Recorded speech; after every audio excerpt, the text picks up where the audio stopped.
butt joint, the next thing you're going to do after you clean this up, this is pretty sticky wood here, is you're going to check for square.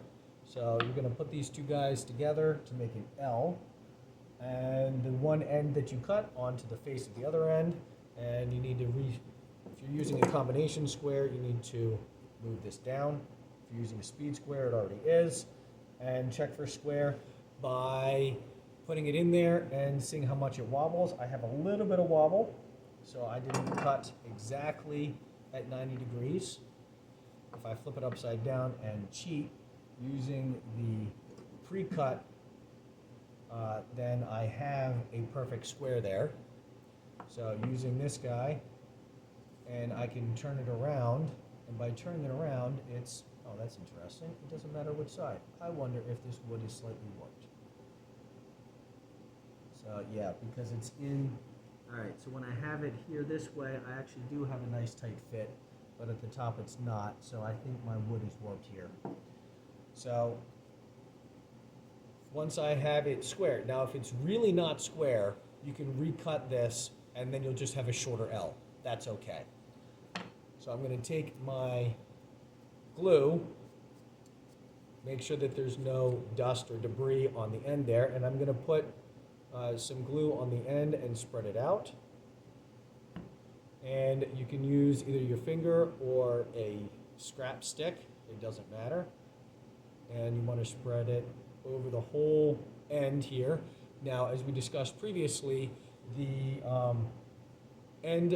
wood fibers are a little bit like straws, so they're going to suck up the glue here.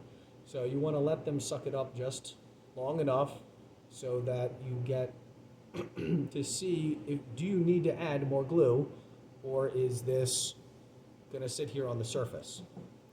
So as I'm looking at this, it's not sucking it up very much. So maybe I can just put it on there. I think I can do that. It's just sitting on the surface. This one isn't sucking it up. Sometimes it does. And what I want to do is make sure that this is flush on both sides as well as the end. And I'm going to clamp it to make sure that it really gets pressed in. But I want to start out with a very light clamp so that I can shift it around and make sure that it's all still flush. And also for this guy, make sure it's still square. All right, that's still square. And I got a little bit of glue on my square, and I need to get that off before it dries. All right, tighten my clamp to press it in. And you should notice that there is what we call squeeze out. And you want to have uniform squeeze out all the way around, because that tells you that there is enough glue here to really fill in any gaps.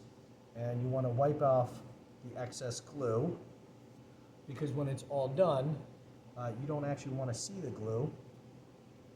And as I'm doing this, I'm also feeling to make sure that everything is still flush, so that I have an L and not a T or nothing wonky. And I can also check that this is square. Yep, this is nice and square. And then I'm going to keep this clamped for 10 to 15 minutes to let the glue set. And once the glue has set, then I can unclamp it, and then the glue will need to finish curing overnight to create a nice strong bond. And what we have here is a butt joint, two pieces of wood just pressed together. And for our purposes in this exercise, we're going to make an L.